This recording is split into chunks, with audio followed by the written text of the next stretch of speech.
আসসালামু আলাইকুম রহমতুল্লাহ। মুসলমান ধর্মের উপরে কোনো ধর্ম নাই। মানুষ আগে মূর্তি পূজা করত, তারা ছিল বিধর্মী। মুসলমান ধর্মে হিন্দুদের কোনো জায়গা যাওয়া যাবে না। মুসলমান হয়ে অন্য কোনো ধর্মের প্রতি কৃতজ্ঞতা প্রকাশ করা যাবে না, তাদের ধারে কাছারে যাওয়া যাবে না। ইসলাম এটা কখনো সমর্থন করে না। তাদের উপর জুলুম করাটাও ইসলাম সমর্থন করে না। যতটুক করা যায় তাই। ও বাবা, তাদের ইসরাইয়া নাচ গান, ও বাবা ওইগুলো সহে দেন। এগুলি কি? শিকারে আসছে, জাল ফেলবে, সে জালে পা আটকে যাবে, আর উঠতে পারবে না। কবুতরে ধান খাচ্ছে, শিকারে জাল ফেলছে, ওইটা নিয়ে সবাই একাত্রে উল্লাস করতেছে। এগুলো কি? কিস্তা মনে করাই দিচ্ছি, 1971 সাল থেকে 25 সাল পর্যন্ত কারা কতটুকু ক্ষমতায় ছিল, কি কি কাজ করছে, উন্নতি করছে, কারা ডাইল ভাত খাওয়াইছে, মানুষ অনাহারে ছিল, হচ্ছে। আর ভবিষ্যতে যে যারা আসবে, জান্নাত দেবে, সব কিছু দেখছি।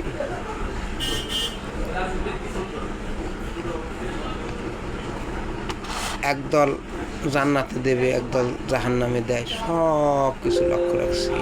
ঘুমাই আমরা মুসলমানের ছেলে, আমরাও জানি। আবু জাহেল কি শিক্ষিত ছিল, আর আবু বকর লেখাপড়া জানতো না। এই জন্য আবু জাহেলরে মূর্খ বানাইলো আর তারে দিল বিশ্বাস। তাই বর্তমানে তো মানুষ শিক্ষিত লোকজন, এখন তারা কোন দিকে যাবে এত বুঝি টুঝি না। বাংলাদেশে যত শিক্ষিত লোক হবে তত দেশ অধঃপতন হবে ভবিষ্যৎবাণীতে। একজন সৌরিয়া লোক আর বিলিয়া লোক, এর ভিতরে কত সমস্যা। সৌরিয়া লোকের, একজন সৌরিয়া লোক আর একজন আরো বিলিয়া লোক, এর ভিতরে একটা কেসটা আছে। সৌরিয়া লোকের বিলিয়া লোকের দান রাইয়াতে সৌরিয়া লোকে, আর বিলিয়া লোক পুতের বউ রাইখা দেয়। এভাবেও ঠকাঠকি হয়। আমরা এক দল আর এক দলকে ঠগায়। এই ঠকাঠকি মানুষ যখন সৃষ্টি করে, তখন ফেরেশতারা আর জিনরা বলছিল, আল্লাহ আমরাই তো তোমার ইবাদত করার জন্য। তখন আল্লাহ কয় যে আমি যা জানি তোমরা তা জানো না। যখন রোজার পরে ইফতার করে, কয় দেখো আমার ইবাদত করে কীভাবে। আমরা তো সেই মানুষ ভাই, ইবাদত করি। আল্লাহ দেখাইতেছে যে দেখো আমার জন্য ইবাদত করে। তারা আমার ভয়ে তারা পানি নিয়ে করতেছে, খেজুর নিয়ে বসে আছে, কিন্তু তারা ইফতার করে না, শুধু আমার ভয়ে। আমরা তো সেই মানুষ, আমরা সেই মুসলমান ইতিহাস অনেক রক্ত দিয়ে লাল করছে। আবার কি করছে? ইসলাম জয় করছে, মুসলমানের বিরোধিতা করছে থাকো। আর প্রত্যেকটা মুসলমানের তারা আক্রান্ত হয়েছে। কেউ সদরে, কেউ। আবু বকর সঠিকভাবে মারা গেছে, কিন্তু ওমরে নামাজের ভিতরে হত্যা করছে, আলীরে হত্যা করছে, ওসমান গনিরে হত্যা করছে পথে, বিভিন্নভাবে ষড়যন্ত্র করে। এখনও মুসলমানকে ধ্বংস করে। কিন্তু এটা ওসিলা, হুত মুহুত রিজিক দৌলত বৃষ্টি বিয়া, এই 6টা কাজ কিছু বুখারী শরীফের হাদিস। এটা হলো কার কাছে? স্বয়ং আল্লাহ রেখে দিয়েছে। আরও কিছু রাখছে তার। আল্লাহ রাসূল বলছেন হাসান হোসেনকে ধরে, যে খুতবার সময়, জুম্মার খুতবায়, যে দেখো তোমাদের কাছে দুটি জিনিস হলো বিপদ, একটা হলো তোমাদের সম্পদ, আর একটা হলো সন্তান। ভাই আমরা ক্ষমতায় যাওয়ার জন্য কত কিছু করি। ভাই আমরা ক্ষমতায় যাওয়ার জন্য কি করি? এই সম্পদ একজনের তার একজন নিয়ে যায়, আবার এই সন্তানের পক্ষই আর একজন অমুকের চাল তমুকের চাল, এই অহংকার শেষ করে দেবে।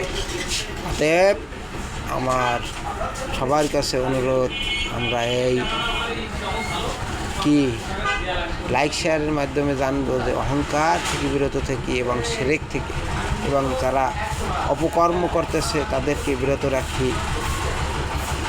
তাইলে দেশকে সবাই একত্রিত করে নিয়ে যাবে। রাজনীতি কিছু দল আছে যে তারা ছাত্র সংগঠন করে নাই, এইরকম দল যদি থাকে আমাদের জানাবেন, তাদের পক্ষে আমরা ভোট দেব এবং নেব। কিন্তু প্যাডের নীতি করে এখন।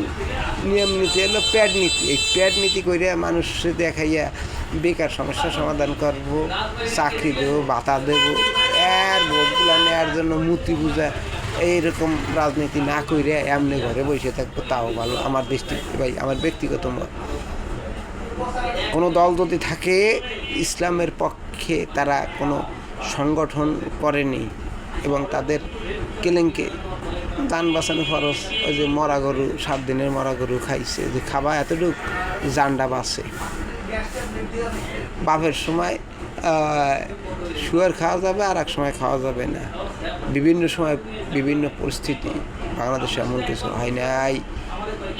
জনগণ দেখতে চায় যে তাদের কাছ থেকে কিছু পাবে, বেকার ভাতা দেবে, দেবে, সবাই দেয়, বস্তা বইয়ে দেয়, কিন্তু যার যার দিন তার তার বেকারে। কিন্তু এত নিচে না ঠিক না যে হিন্দুদের মূর্তি পুজো দিতে হবে। মামুনুল হক সাহেব তো বিভিন্ন সময় বিভিন্ন, তারা আবার হবে কেন? ইসলামী দল যদি সঠিকভাবে চলে তাহলে আবার বাঙালি ইসলামী দলগুলো যদি সঠিকভাবে ইসলাম কায়েম করে তো কততে হবে না কেন? আফগানিস্তানে চলতেছে না ইসলাম কাকে বলে, কত প্রকার কীভাবে চলতেছে, তারা না খেয়ে মারা যাচ্ছে না? তাদেরকে ভোটাররা ভোট দিয়ে বানায় নাই, এখনও বাংলাদেশের ভোট দিয়ে বানাবে।